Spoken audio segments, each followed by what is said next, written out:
I thought this would be good to talk about because I'm recording this during the lockdown, and a lot of people are working from home and they never have, or it's their worst nightmare. It can be, definitely can be. So I've been working from home since 2009, and my kids were four, I don't know, right before Brandon turned 6, I guess. And so 5 and 3. And for 2 of those years, I actually homeschooled. I homeschooled them. First a year, Brandon by himself, and Leah stayed home for another year.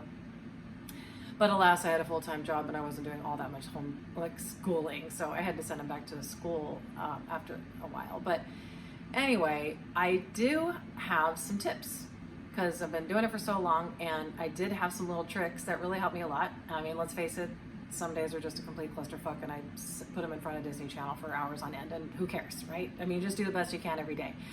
And, you know, I've never been really good at sticking to a really super strict schedule, like everything like lined out. And if you can do that, that's freaking amazing. I don't know how you do that, but you don't have to be. I mean, it doesn't have to be exactly as, you know, what you planned out. As they say, one of my favorite sayings is, we plan, God laughs at us. And then he tells us exactly what's going to really happen. But you can still have an awesome day, even if nothing goes as planned. And so I wanted to give you some of the tips that I learned, and hopefully some of these help you. I don't know. I would get up every day at like 5 o'clock in the morning. So I'd get up way before the savages needed anything or were bugging me for food or snacks or whatever. So it's not like I didn't work like 8 to 5 or whatever. No way. I worked every hour of the day, you know, before they got up and after they went to bed. Chunks in the middle, chunk here, chunk there. So kind of worked in chunks. I had to work around my clients' meetings because I also had to, you know, leave and go to meetings.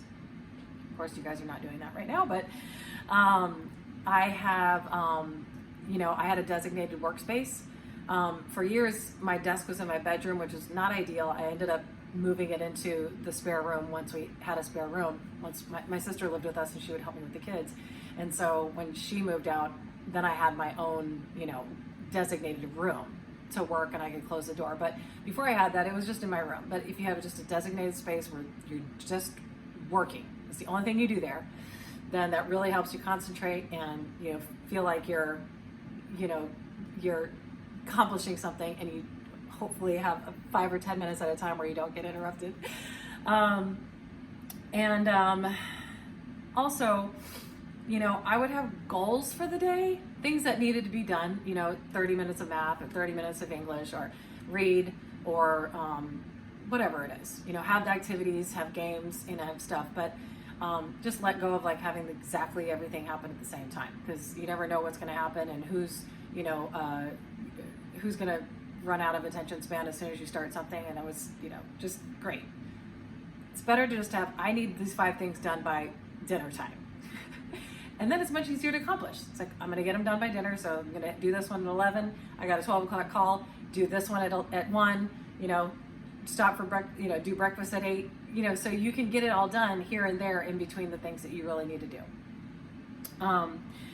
Also, I would mix up their favorite activities with their not so favorite activities. So they hate reading, or Brandon hated reading, so I would tell him that we're going to do his favorite activity. It would be, you know, Legos. First we're going to read, and then we're going to do Legos, so that he knew after this one, he gets to do what he wants to do. And, or whatever. Or, you know, do this math sheet, and then you can watch the Discovery Channel show about whales or whatever. So they would just always go back and forth. Some of them like to do, some of them don't really like to do. But they were looking forward to the next thing. So they knew what was coming, and it was just a temporary thing of the things they don't really enjoy that much. Then they can go to the things that they enjoy. That really helped me a lot. I always had activities ready that they had never seen before and they didn't know about it. So either I would print off coloring books or crossword puzzles or activities, you know, online, print out the sheets, have them ready over to the side, so that once they were, you know, losing interest and, you know, acting out and bugging each other to death, then I would say, hey, I got this, you know. So it's not like you have to buy a new toy every single freaking day, but you know, I would have a few little Hot Wheels on hand, you know, they're $1 each, and card games and just worksheets. It doesn't have to be anything that you have to buy. It's just things that are free, activities that you can find. And that was really, really, really helpful because they have the attention span of a gnat. But if it's something new and they don't know about it, then they get excited. So they want to do that and they get some, then you can go back and do some work for 20, 30 minutes and then, check on them in 20, 30 minutes. Or new books. I would always let them choose. Not everything all day long. Obviously, you're going to have to do math at some point. But I would say, okay, so we're going to cook or math or, word, grammar game or write 10 sentences. So they're going to get the same basic things, but you're kind of shifting it around. And I always had much more success if they got to choose what they're going to do.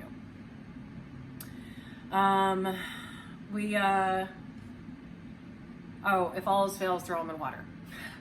So, I went from, when they were first born to the little kiddie pool that's like, 6 feet in diameter.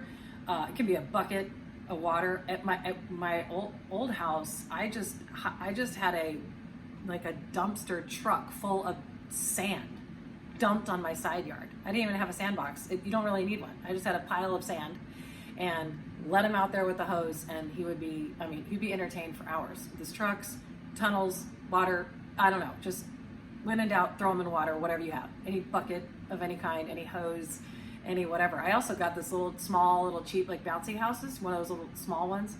And they would throw the hose on there and probably hold 4 inches of water, and they would have a blast for hours. They would play. I don't know how many hours, but dig in the dirt. I did have a sandbox at one time. It was awesome because it had a cover on it, so he was out of the sun, and he loved it. Games in the backyard. Anytime we could mix it up and get outside, and even on the back patio, we'd throw balls, throw frisbee. Just take a 10-minute break where you're just gonna throw a ball, a frisbee, a football, a baseball, whatever it is. Play catch, and but we also would play games. Like one of them was the donut game, and I don't know if you've ever played that game. And it's so fun. You tie a string from one pole to the next, and then you tie donuts from that string, and then you have a race to see who can eat the donut the fastest, but you can't touch it with your hands. And so you're all going like this, trying to eat the donut, and it's going all over the place, and it was so much fun. Anytime you can make anything a game. And I had lots of stuff from the teacher store, where the grammar board game, that was a real thing. I had one. And so it seemed like a game, even though it's kind of a lame game, but you're learning something and playing the game. It's actually a little bit easier, and that really helped us. Just also give yourself a break. If you have a conference call and you have work to do, just let them watch a movie. It's really not the end of the world. And I'm sure you're already movied out. I don't know about you, but I've watched way too much Netflix in the last month of lockdown, and that I really should be reading and not watching. But dude, just use it when you need it. You cannot get your work done and entertain and cook and clean and everything, 24/7. I know you have stuff to do, so give yourself a break. Say, I definitely need to work, and you can watch a movie, and it's fine.